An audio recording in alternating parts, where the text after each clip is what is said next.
मैं चला जाऊं। नटवर आया था? घर में कदम रखा नहीं, मेरे बच्चे के बारे में शुरू कर दिया। 24 घंटे मेरे मासूम के पीछे पड़े रहते हो। वाह वाह, क्या मासूम ढूंढा है आपने। अगर आपका लाडला मासूम है तो समझ लीजिए कि सारी दुनिया शैतान है। क्या बोल रहे हो तुम? अपने भाई के लिए कैसी बातें कर रहे हो? अरे अभी तक तो मैं ही बातें कर रहा हूँ। जब आप उसके करतूत सुनेंगी ना तो फिर आप भी यही बातें करेंगी। क्या करतूत की है उसने? वो एक नंबर का। आप मेहरबानी करके जाके खाना लगाइए, मेरे पास ज्यादा वक्त नहीं, मुझे ऑफिस जाना है। और सुनिए, आप मेरी कोई ऑफिसर नहीं है कि मैं आपको नटवर की सारी रिपोर्ट देता रहूं। तुम क्या रिपोर्ट दोगे? मैं सब जानती हूँ। तुम सिर्फ उससे इसलिए नाराज हो कि तुम्हारे कहने पर नौकरी नहीं करना चाहता है। क्यों करेगा? तुमने नौकरी करके कौन से लाखों रुपए कमा लिए? वो बिजनेस करना चाहता है, बिजनेस। अरे पर कौन सा बिजनेस करना चाहता है ये भी जानती हैं आप? बिजनेस बिजनेस होता है भैया, और मैं तो ऐसा बिजनेस करना चाहता हूं कि जिसमें 4 पैसे लगाऊं, 40 कमाऊं। 4 पैसे मजदूर को, 4 पैसे इनकम टैक्स को, 4 पैसे भगवान के नाम पर, बाकी सब आपके चरणों में। देखा? आप जाइए यहां से।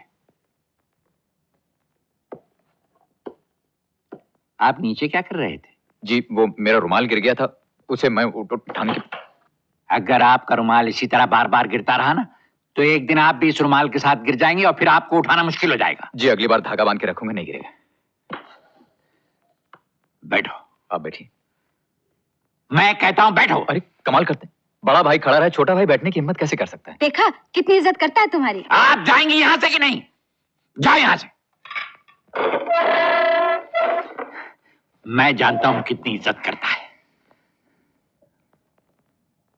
देखो नटवर जी, मैं तुम्हें आखिरी वार्निंग देता हूं। पिछली बार भी तो आपने आखिरी वार्निंग दी थी ना भैया।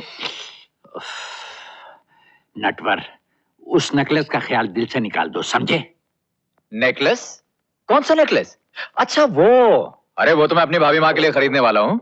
देखो भैया, इतने साल हो गए, भाभी के लिए एक सोने का हार तक आप नहीं खरीद सके। भाई मैं तो अपनी भाभी माँ के लिए हीरो का हार खरीदूंगा। क्यों, भाभी माँ पहनोगे कि नहीं? अरे बेटे, अब इस उम्र में मैं क्या हीरो का हार पहनूंगी?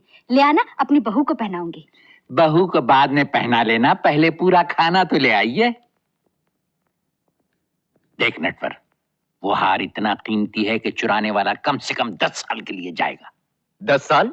अरे नहीं भैया, मेरे बिजनेस को 10 साल थोड़ी ना लगने वाले हैं। 10 महीने भी नहीं, 10 दिन कहिए। 10 दिन के अंदर तो मेरा माल एक्सपोर्ट होने लगेगा, पैसे आने शुरू हो जाएंगे। कर बेटी कर, जो बिजनेस तुझे करना है कर। मैं देखती हूँ तुझे कैसे रोकते हैं। देखो जी, क्या हुआ? जब भी मैं उसे समझाता हूँ या नसीहत करता हूँ, तुम अपनी टांग जरूर बीच में अड़ा देती हो। क्यों ना अड़ाऊं? मेरा बच्चा नहीं है? बच्चा बच्चा कहकर तुमने उसे सर पर चढ़ा लिया, यहाँ तक कि वो आवारा हो गया। क्या आवारागर्दी करता है? पूछो उससे। कहाँ गया नटवर? देखा, भाग गया ना। अरे पराठे भी गायब। अब मैं क्या तुम्हारा सर खाऊंगा? हाँ हाँ कोशिश कीजिए, शाबाश। कामयाबी पर 10,000 रुपए इनाम और साथ में मेरा सलाम। अच्छा तो आप भी नहीं खोल सके? भाइयों, मैं पहले ही अर्ज कर रहा था कि इस बेमिसाल तिजोरी का खोलना नामुमकिन है। ये मुमकिन है हुजूर, इसलिए कि अभी हमने कोशिश नहीं की। जरूर जरूर, इस किस्मत आजमाई का मौका हर एक्सपर्ट को दिया जाएगा।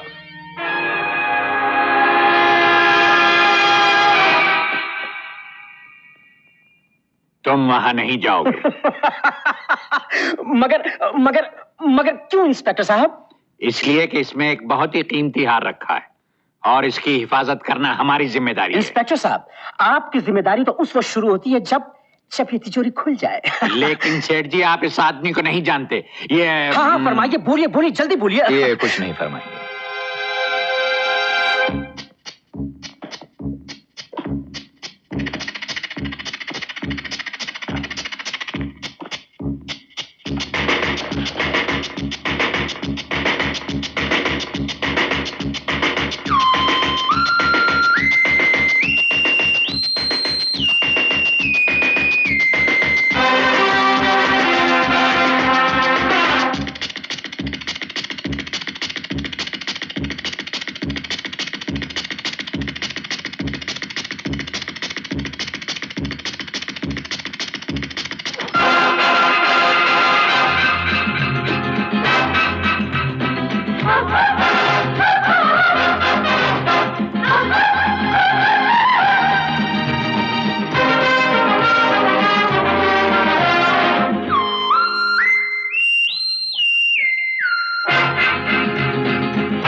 नहीं खुलेगा, नहीं खुलेगा, ये सेफ नहीं खुलेगा, इम्पॉसिबल, खुल ही नहीं सकता।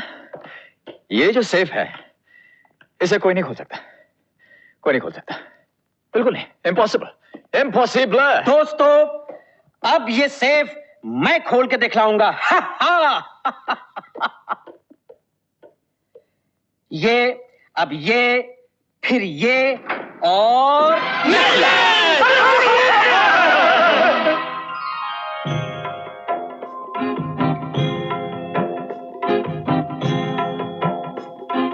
ओ भाभी माँ, क्या कर रहा है? पूजा करने देना। इसकी पूजा कर रही तू? कितनी बार बोला है भगवान के सामने उल्टी सीधी बातें मत बोला कर। अरे भाई, ये भी कोई भगवान है? अरे बचपन में पेट भरने के लिए मस्का चोरी करते थे, पकड़े गए, अब तुम लोग इसको मस्का लगा रहे हो। नटवर, ऐसा मत बोल, पाप लगेगा। चल भगवान के सामने माथा टेक, इनसे माफी मांग। चल। इनसे माफी मांगूंगा? क्यों भाई, इनमें ऐसी कौन सी बात है जो मुझ में नहीं है? इनका नाम भी नटवर है, मैं भी नटवर हूँ। नटवर, बस कर, तुझे मेरी कसम। ठीक है बाबा, नहीं बोलता। देख भाभी माँ बोल रही इसलिए चुप बैठा हूँ, नहीं तो तू बाज नहीं आएगा। अच्छा बोल, तू यहाँ क्यों आया है? हाँ भाभी माँ, मैं जा रहा हूँ। फिर जा रहा है? हाँ देख भाभी माँ, तुझे शिकायत रहती ना कि मैं हमेशा तेरे से दूर जाता रहता हूँ। आज आखिरी बार तुझसे दूर जा रहा हूँ, फिर कभी दूर जाने की जरूरत पड़ेगी ही नहीं। हमेशा तेरे पास रहूंगा, अपनी भाभी माँ के पास। लेकिन कहाँ जा रहा है बेटे? चंदनपुर। चंदनपुर? हाँ।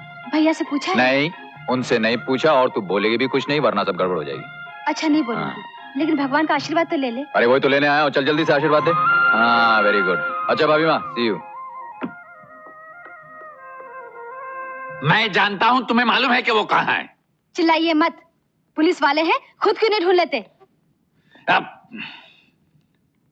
डैम इट, जब अपना भाई खुद दुश्मन हो तो दूसरों से क्या शिकायत।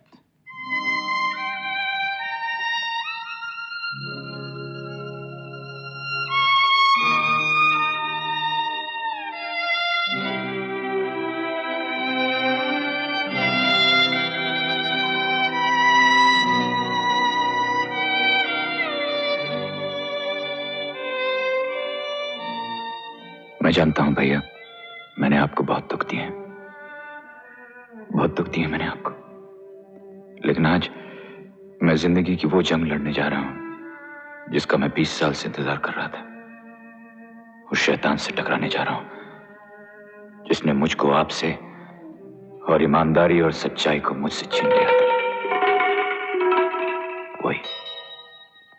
वही जंग लड़ने जा रहा हूं। अगर कामयाब हुआ तो लौट आऊंगा, सच्चाई और ईमानदारी के साथ, वही पुराना नटवर बनकर, आपका नटवर बनकर। तो नटवर मेरे जाल में आ ही गया। तुम एक काम करो, तुम चंदनपुर से दूर खड़े रहकर उस शरत पर उन दोनों पे नजर रखना। वो दोनों एक दूसरे को खत्म करने की कोशिश करेंगे, तो मौके की तलाश में रहना, और मौका मिलता ही मैं फौरन खबर कर देना, हम दोनों को खत्म कर देंगे। जाओ। Okay sir. न नटवर रहेगा न विक्रम, सिर्फ मिकी रहेगा, मिकी। और वो हीरे की कानें मेरी होंगी, सिर्फ मेरी होंगी। सेठ, तुम अभी से अपने सारे आदमियों को जमा करना शुरू कर दो। इतनी नफरत? अब से 20 साल पहले अंडरवर्ल्ड में आप दोनों की दोस्ती की मिसालें दी जाती थी, अब ये दोस्ती दुश्मनी में कैसे तब्दील हो गई है? लालच में आकर, सिर्फ लालच में। आज से 20 साल पहले जब हम दोनों हिंदुस्तान छोड़कर भागे थे तो विक्रम कौड़ी कौड़ी के लिए मोहताज था। उस वक्त सिर्फ मैंने उसकी मदद की थी, सिर्फ मैंने। और जब उसके पास दौलत आ गई तो जानते उसने इस दोस्ती का मुझे क्या सिला दिया? उसने मुझे उसका ये बदला दिया। ये क्या मिकी साहब? सेठ, यही वो निशान है जो चंदनपुर के एक एक आदमी की पीठ पर तुम्हें मिलेगा। उस सारे इलाके में उस कमबख्त ने शेर की दहशत फैलाकर वहां के हर आदमी को अपना गुलाम बना रखा है।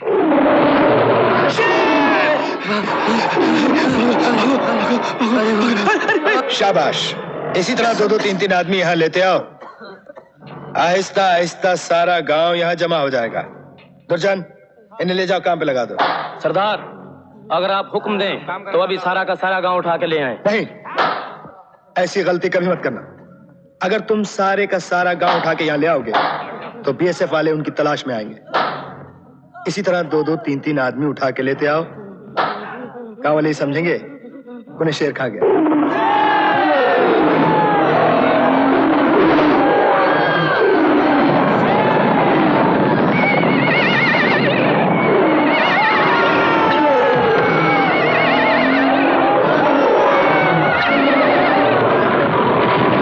वीरू, इसकी पीठ पर मेरा निशान लगा दो।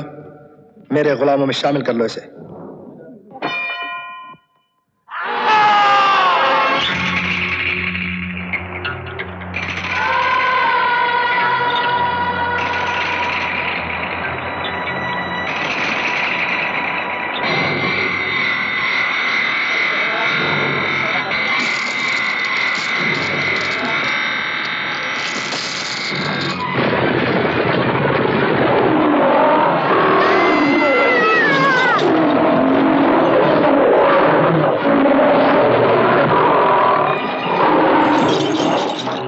मुखिया, कुछ तो करिए। कैसे कयामत आ गई है। 2 महीने में आदमखोर शेर 300 आदमियों को उठाकर ले गया। इस तरह एक एक करके गांव के तमाम घर उजड़ जाएंगे। बाबा, ये कैसी मुसीबत आ गई है। घरों से अनाज खत्म होता जा रहा है। घर के बाहर निकलते हैं तो शेर मार डालता है, घर के अंदर रहते हैं तो भूख मार डालती है। क्या करूं, कुछ समझ में नहीं आता है। पिछले साल एक शिकारी का नाम सुना था, अवतार सिंह।